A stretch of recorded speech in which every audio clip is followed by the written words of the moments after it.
You guys don't need to worry about me getting revenge from Diddy. I've got 3 moves that make sure he'll never be able to come after me or my family. First, I personally reached out to the victims' legal teams. The real reason he's not getting out is those buried cases behind the scenes. I provided legal funding for 7 victims who had been silent for years and brought in the top criminal attorneys in the country. Second, I bought up every potential post-release business deal he had lined up. I planned this 2 years in advance, so by the time he got sentenced and still had hope of getting out, every partner had already cut ties with him. Third, I don't just have evidence, I've got backups. This is an entire minefield that's been buried for 20 years. I uncovered every secret from the last 30 years. With testimonies from the victims, we interviewed over a dozen people he tricked, threatened, or violated. You think that's harsh? No, he destroyed other people's lives for decades. I'm just making sure he spends a few extra years in prison for it. I'm not afraid of his people, not afraid of his threats. I know he's still in there fantasizing about a comeback, but the truth is, he's never coming back. What do I owe the pleasure? What do I owe the pleasure? Last time we been together, we wash your car for you. We wash your car. We wash your car with no shame in our hustle. When you got them getting it to that wash, and you know that chip gonna be good like you right there in this coast. Y'all better stop wearing this slippery soap, man. Man, I ain't gonna lie. I've been holding a lot of shit in lately. Man, I just had like a 3.5 hour cry. The entire scene is rattling right now. 50 Cent has dropped explosive recordings that instantly put Rick Ross on the defensive and sparked serious tension. This is a routine back and forth. It's a calculated power play with real fallout. We uncovered how these high-impact audio releases surfaced online.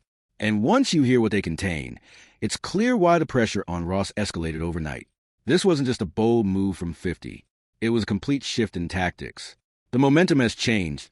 The stakes are higher, and the conflict has officially entered a new phase. New York, just like Mount Vernon, New York City, Mount Vernon, and Miami, all that is the same, bruh. Nobody wants to be near him. Nobody wants to touch what he touched, be where he at. You understand? It's crazy, bruh, how his fall from grace, which was never from grace. It's just like the devil just kicked him out of hell, because he was never in nothing graceful and did anything graceful. You know what I'm saying? I don't care what you say about, okay, he did the music, he had the bad boy legacy and everything like that, man. But, you know, a few albums, a few people, you know, made to be famous, but they not here to tell their story. Black Rob, Biggie, Craig Mack. They not here to tell their story, bro. And now you got everybody telling his story. Yeah, and I know 50, he did a recent interview with US Weekly saying that the reason why rappers are quiet about, you know, Diddy's situation is because they've been to his parties and they don't know what got caught on tape. Bro, those people who was caught at Diddy party did not know that he had 250 tape recorders. Pay close attention. 50 Cent was operating quietly, and now the plan is fully exposed. When Ross tried to mock him years ago with that Officer Ricky narrative, most people thought it was just surface-level noise, but 50 was playing a long game. While Ross showcased deals, trophies, and luxury, 50 stayed disciplined, watching closely and stacking leverage. As Ross grew comfortable, celebrating wins and projecting dominance, that confidence became the opening. Those sharp Instagram remarks about manufactured success weren't random. They were signals. Then, without promotion or build-up, 50 released a recording. One calculated move changed everything. The internet lit up. The industry went silent. And Ross was forced to confront the reality that the board had shifted and the strategy he underestimated was already complete. but he had 250 tape recorders in that house that they took, that the feds found. So now with them finding all that and you being at a Diddy party, you know you may have done something that was caught on one of those tapes. You just better pray to God that they don't recognize you. Those people who know that they did something, no, they're not going to speak out. They're not going to say nothing. What part of the game is that? They are not going to come forward and tell on themselves. Nah, not at all. Ice Cube, he said it himself, bro. He said that Diddy's been targeted because of what he said about those folks and those people. Now, the people who was on those tapes may feel like Diddy might be targeting them. Because if he's asked about who is this, who is that, and he's under oath with the federal government, he got to tell them. He's not going to plead the fifth. Yeah, I know that got to be a terrible feeling, man. You know you did something wrong at Diddy party, and you hoping and praying that it's not caught on tape. But they don't think they did nothing wrong. That's their lifestyle. That's their lifestyle, bro. I ask guys all the time, if two men lay down, how many homos get up? What you mean? I mean what I mean. The instant 50 released that audio, the industry went into full lockdown. Executives vanished into emergency meetings. PR teams shifted into damage control mode. And anyone tied to Ross or Diddy suddenly went quiet. This wasn't a cheap shot. It was a surgical move. Ross was mid-business when his phone lit up nonstop. And at first he shrugged it off, assuming it was more noise, until he saw the clip himself. That's when the mood changed fast. The tension is real, and the whispers keep growing louder. This was only the first step. Word is, 50 has been sitting on serious leverage for years, waiting for the exact right moment to strike. And now everyone's asking the same question. If this was just the opening move, how heavy is what he's still holding back? 100% factual, but it's somebody in this story of things that seems more reliable than others, Race, is what I'll say it, just to protect my sources. But this source informed me of who these A-list celebrities are on these tapes that are being allegedly auctioned off online and through the networks. And it's put me in a little bit of a bind because I like to be fully transparent with the audience. I want to say things, but I also realize from what I'm told, because again, I haven't seen them directly yet. I haven't, and I don't know if I want to. Race, I want your advice on that too. But the problem I have is just like, typically I want to report these things, but I got to be careful legally, ethically, morally as to what we report on here. Because as Ariel, the lawyer here, did admit, and I can attest based on the information I got from a separate, reliable source, people in these videos don't know they're being videotaped. That's a big issue, Race, right? Let's start out right there. If there are people on these tapes that don't know that they were being filmed, is that okay to talk about and to share? I have a big problem with that, as do you, Andy. And you tend to be an ethical guy, and you're taking the high ground here.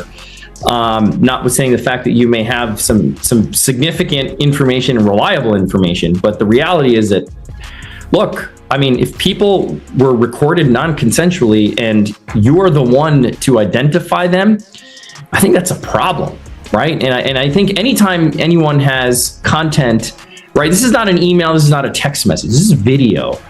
And there's specific statutes without using specific language I don't want to get into, but everybody knows what we're talking about here. It's Diddy with this person. I'll say that. It's Diddy with this person. Actually, yes. Yeah, and see, the problem is, again, like non-consensually recorded, you've got a victim here who may not want to be publicly identified. That's the problem. That's the problem. And they have a right to proceed if they want to, whether it's criminally or civilly, without being identified, because we know what's going to happen. As soon as they identify themselves, there's going to be a bunch of people that come out of the woodwork who are going to unequivocally harass them and claim that didn't happen, and they're making stuff up. And there's the victims that we want to protect here, and that's significant. Well, it's interesting because here's why I wanted to have this conversation, because I know a lot of you are like, Andy, just say it. No, I'm not going to say them, but I wanted to have this conversation as to why we're not saying it and why I think others haven't yet said it, raised, because again, legally, ethically, morally, it's just not right. Now, there's an argument I've had with people who are like, well, they knew what they were doing with Diddy. Like these were consensual acts. Like they knew, and he filmed other times. So I don't know what the big deal is. It's gonna come out. It's gonna come out is what I keep hearing from other reliable sources. It may come out, but it's not gonna come out via me. That's just to warn you all, because I don't think it's wise for us to put out something like you just confirmed it without the consent of the other person in the video. Because again, from what I'm gathering based on some of the For years, Ross maintained that he stayed clear of certain powerful figures, but the newly released recordings paint a sharply different picture. With this latest drop, 50 introduced audio that appears to place Ross in sensitive business conversations with Diddy, and it goes far beyond casual industry talk. It's telling. Additional clips capture Ross speaking confidently about quiet arrangements with emerging artists, suggesting a consistent pattern rather than coincidence. Insiders warn that material like this, if it continues circulating, can seriously undermine credibility at the highest levels. What's truly rattling the music world is how these recordings revive long-standing questions about Ross' early career, challenging the stories carefully upheld for years and forcing the entire narrative into an intense new spotlight. Baby oil that they took 1,000 bottles away from his house. If the government took 1,000 bottles of baby oil and somebody had things what appeared to be baby oil, and then you have to listen to the prosecutor. He said that they seized 1,000 bottles what allegedly to be baby oil. Allegedly to be baby oil. So that's telling people that it wasn't baby oil. And people think that was baby oil, they out their mind. I don't believe it was baby oil. Yo, bro, when they went up in there, they knew what they was gonna find. They knew what was ever in that baby oil or that those bottles that appeared to be baby oil, they knew about that at first. You gotta realize 9 times out of 10, that individual that got caught at the airport, that was supposed to be their carrier, told them what they was doing and what they had. I wouldn't put him past that he told them everything. So when they went up in there, they knew they had to take whatever was out there, and that thing that appeared to be baby oil, they took that. They got to test every last one of them. Let's see how much, let's see how many of those come back to be baby oil. Bro, listen to me. Costco don't sell that much baby oil. Where you know sell that much baby oil? Yeah, I don't know any store that sell that much baby oil. I know Costco, they came out and said that they don't even sell baby oil. My sentiments exactly. But you personally, right, what do you believe was in the baby oil? If you ever seen a massage parlor being raided and they walking out the people, do they take the massage oil with them when they go? No, they just walk out the people who are being arrested. A person getting arrested and the people being arrested in those brothel houses. Do they take out the stuff in the brothel houses? No, they don't. They take the individuals who are being arrested out the brothel houses. For them to take 1,000 bottles of baby oil, it's like that they did not leave one. They left people there, but they ain't leave not one bottle. Nobody needed no baby oil. So my whole thing about it is that there was something in that other than baby oil. That's why they took all the bottles. And 9 times out of 10, if I would give it a wild guess, it was, and like some of the people told me, it was probably that GHB. What's that? I think it's gamma hydrox.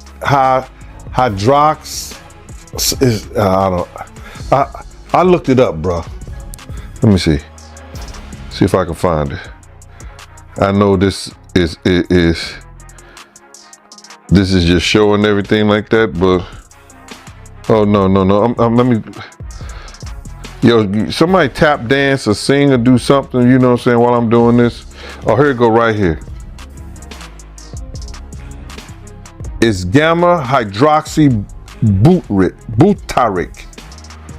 What is it effect on the body? It's a euphoria, drowsiness, decreased anxiety, and memory impairment.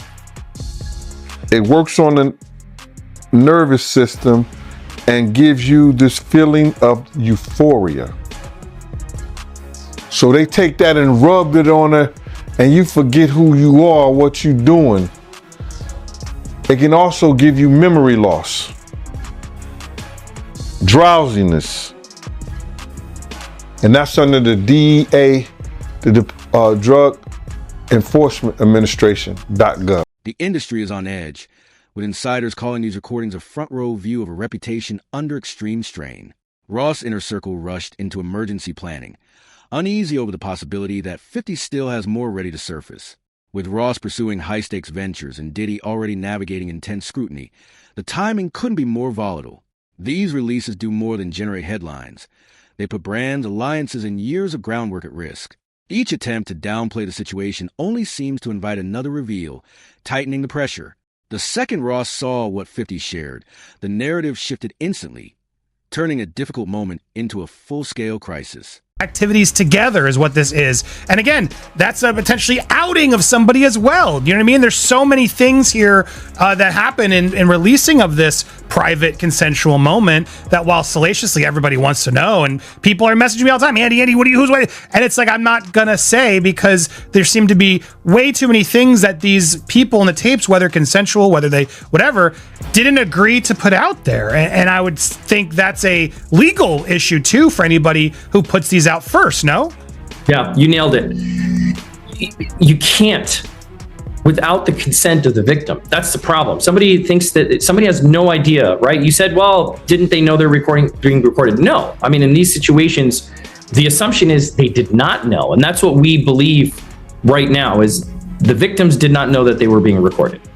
If the victim comes out and says, okay, yes, I knew I was recorded, and a statement is provided, that's a different story. But of course, you don't know that. So you, Andy, probably can't be the one to break that ice and be like, well, this is what I heard and this is what I know, and so I'm going to say it.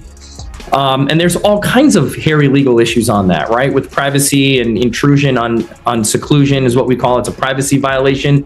There could be defamation implications. There could be criminal implications. So you're doing the right thing by treading carefully. And I think more people should do this rather than get into speculation. Now, if you see the videos, even still, right? If somebody takes... Not to interrupt, but that's the question. Like, am I allowed to see these videos? Like, if I were to ask this source, show me the videos, do I put myself in worse legal jeopardy? That's another distinct legal issue, right? It's like you're watching something that someone didn't know they were being recorded of doing, right? And so it's dicey. It's dicey. Now, it would be different if you were an attorney and somebody's coming to you for purposes of defense or prosecution of a claim, a civil claim, or the filing, of some action to recover damages. That's a little different. But for purposes of, hey, look what I got, juicy gossip, and there are reporting outlets that I won't mention that will do stuff like this. I don't know that it's the smartest thing to do. I don't know that it's the careful thing to do. That's for sure. Or it's the ethical or moral thing to do. Yeah, it is exactly. I'm not a lawyer, but maybe this source will show you, and then you can verify what we know. But here's the other problem. Even if we verify what we know, like as I watched what Ariel, the lawyer, got these tapes, and again, I don't want to get into the details, any remote details that could help explain or allude to even more of theories that are out there, or debunk or confirm.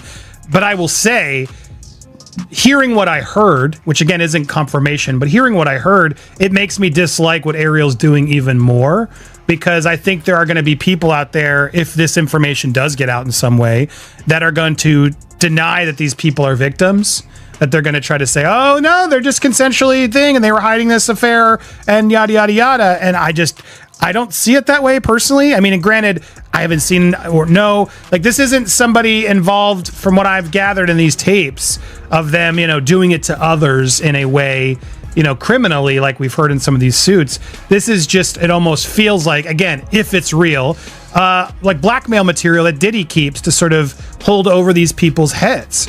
And to me, that's awful to the people in it, whether they agreed or knew or whatever. It still just feels like that's no one's freaking business, and maybe they were doing it for reasons we don't know. Just because we saw it in the tape doesn't mean they weren't feeling pressured in other ways, right? So it's a heavy and complicated thing, and but it's not a hard decision to say I can't. When those late-night alerts started buzzing, the fallout caught everyone off guard. Ross rushed online with an impulsive Instagram response, firing back so recklessly that his PR team went into immediate damage control mode. This wasn't a measured reply. It was tense, emotional, and visibly unsteady. As the situation spiraled, he doubled down by releasing voice messages and scrambling to steer the narrative, even dragging up old talking points to deflect attention. But every reaction only deepened the concern around him. Business partners and advisors tried to restore order with carefully crafted statements, only for Ross to undercut them moments later, creating confusion and alarm. Before long, those closest to him were urging one thing above all: log off, regroup, and stop the bleeding before years of hard work unraveled. Yeah, I 100% agree. Like, let's let this play out in the legal realm. If you ever get Ariel on your show, I'd love to talk with her and have this conversation if she's willing to do it publicly, because I still don't understand what her role is in all this. And I've heard at times broker, I've heard at times advocate for victim. And I don't want to judge what she's doing or not doing. I'd love to just have a conversation about it, because I personally don't get it, right? This is a very sensitive thing. Again, if this gets turned over to the feds and the feds bring claims and this is outed, that's a totally different story. But the feds do what they're going to do. Like what we talked about months ago on your show, right? When this first went down, we knew when hard drives were seized and things happened that, look, they're going to build a case. They're going to build a case that they think they can prosecute. It's not for us to speculate what's there or what's not. But to say, you have tangible evidence of something on camera that you've seen and that it's being sold in order to protect someone, to avoid being publicly named, which is what even the lawyers are now admitting. It all feels really dirty and shady, man. The only person that makes sense that could buy this is the victim, right? If the victim says, I don't want this to come out. Yes, it was consensual, but I don't want it to come out. I didn't know I was being recorded. Give it to that person. Right, I guess, but you're right, because then they can actually own it. Maybe there is a version of this, and that's what Ariel's trying to allude to. You'll own it, and no other network's going to be able to buy it or show it if you own it and haven't given permission. I guess, is that maybe part of what they're trying to do here, in that the celebrity who buys it can actually then control it just from a clearance standpoint?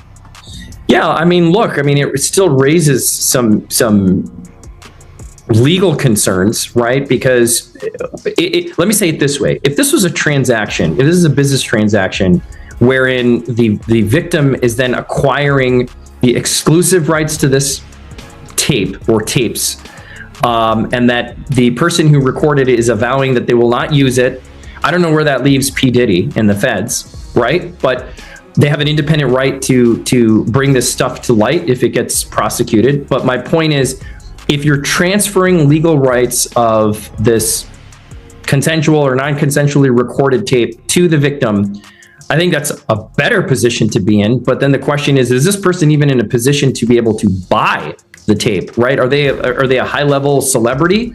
Like, who are they? We can assume that they're celebrities with millions and millions of dollars to expend on something like this. Just raises a lot of panic spread fast as Ross Camp rushed to contain the damage with takedown attempts. But 50 had already flooded the internet with the material. Desperate to trace the source, Ross reportedly threw serious resources at uncovering the leak. Yet by morning, his main Instagram faced restrictions, pushing him onto backup accounts where his reactions grew even more intense. Legal teams scrambled. Business partners quietly stepped back. And instead of slowing down, Ross escalated, dragging other artists into chaos and revealing uncomfortable behind-the-scenes tension. It began to look like his momentum was unraveling in real time. The industry quickly split, with some backing 50 and others trying to stand by Ross. But his erratic responses made defending him feel like an uphill fight with no clear win. I gave him my card. My business card was savoir-faire, security, management, and everywhere. You know what I mean? So 50 did a song about that. You know what I'm saying? And he put that in the song. And some years ago, about a year or so ago, not even a year or so ago, he said that when he dropped my name, he said, yo, I got the savoir-faire, I got that from Big Gene. He been trying to tell y'all about this Puff shit years ago. But 50 was the type of dude that if you knew he was with you, he was with you. Even back then, he had your back whether you was security or whatever you did. If he was with you, he was with you. And that's what you gotta love about him. You know what I mean? You ain't gotta question his loyalty, you know what I'm saying, on some fight shit or if you in a situation. Cause he going out. Well, I guess you were hanging around him or knew him, right before he got shot. Well, what happened was that I had got some information. 50 came to my house. I tried to fit him on a vest, but I'm like, at the time I was like a 3X. And 50 was like a large, you know what I'm saying? So he couldn't really fit the vest, but I gave him a cover to try to tell him, because he had some pads, some vest pads. So I just told him what the situation was that I knew. And told him he had to watch himself because those cats was gonna come at him. You know what I'm saying? And he was like, yeah. And he was supposed to be going to Cancun. And I told him, if you come to Cancun, I got you, because I used to be down there doing security at Daddy-O's. You understand? And I had people down there that I had knew that was from Puerto Rico, and they was working down there, so they should make sure when I hit the island, anything and everything I needed, I could get it right there on the island. You understand? They work directly with the syndicate. So 50 was supposed to come down there to do a show, and he didn't make it because they had shot him up. I don't know if he was coming in the first place, but he was supposed to, because he was paid half the money to come down there to perform How to Rob an Industry Cat. And when was the next time you seen him after that? The next time I seen 50 after that was at Jack the Rapper. He had blew up. Man. He was like, he was this dude and everything like that. And I was sitting in we was in Puerto Rico, and I was sitting by myself, just chilling, and he had his whole entourage with him. He came directly over to me. He like, yo, Gene. I was like, yo, what up, Fif? I said, what up, 50? He said, what's up, man? He said, yo, put his hand out to me, and he grabbed my, he said, yo, they can't stop what God got planned. Went on about his business. And then he blew up crazy. Crazy, man. Yeah. How do you feel about 50 going so hard at Diddy with the documentaries, and what did he do to 50 that made him hate him so much, man? That's crazy. Well, I think it's just, you got to look at it like this. 50 was writing a lot of shit that made a lot of money for Diddy. And he knew back then in the day, he didn't know what he know now, but Diddy was robbing him. You understand? Mm-hmm. Bringing those kids in and say, yo, here, write this verse for me, man, for this, stuff like that, and giving them $5,000, you understand? Or $10,000, and you making $100,000 or $200,000 or maybe $2 million off of it, or $1 million, whatever the case may be. See, people call that good business. That's not good business. That's taking a person's talent, using it for your own self-indulgence, and not giving him what it's worth. When you could have been teaching these kids, you could have been helping these kids, and maybe these kids would have been helping you at the point you are right now. So, if that's the case, he have every right. But 50 is doing this for the culture. You understand? If it's going to be told. As the turmoil spread, the industry's loyalties became impossible to ignore. Meek Mill openly interacted with 50's posts. Heavyweight names quietly distanced themselves from Ross, and scheduled collaborations started vanishing without explanation. DJ Khaled went silent. French Montana dropped a low-key message about consequences in the future, reposted in a way that felt like a clear signal. Even Drake added a vague line about loyalty that sent speculation into overdrive. The message was unmistakable. Momentum was shifting, support was evaporating, and the balance of power was changing in real time.